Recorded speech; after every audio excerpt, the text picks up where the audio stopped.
So instead of all fields, I'm only selecting 2 fields.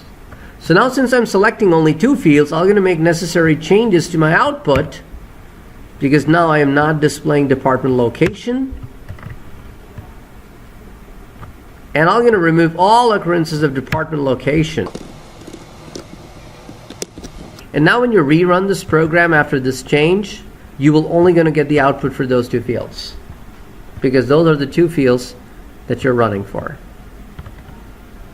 Now, so we are actually retrieving information of columns through the column names. So if I now replace the double quote ID with a 0 and just run this program again. So replace the department ID with 1.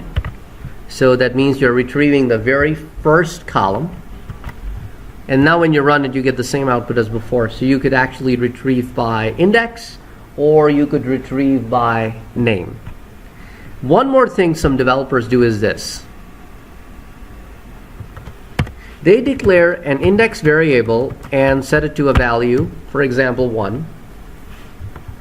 So they will start with index, whatever it is, and then on every occurrence they will just simply do IDX++. So each time the loop runs, index gets reinitialized to 1, and now they don't have to remember the names of the fields, or they don't have to keep numbering them manually. And that way it works exactly the same way. Oh, I should do plus IDX. That's one more thing to keep in mind. This is one of the other places where plus IDX should be used, because IDX++ will going to do what? Will increment after I'm going to give the index number first. This is one flavor of the same code. I'll show you another flavor of the same code. If you're doing IDX++, then you should use IDX++ on each line.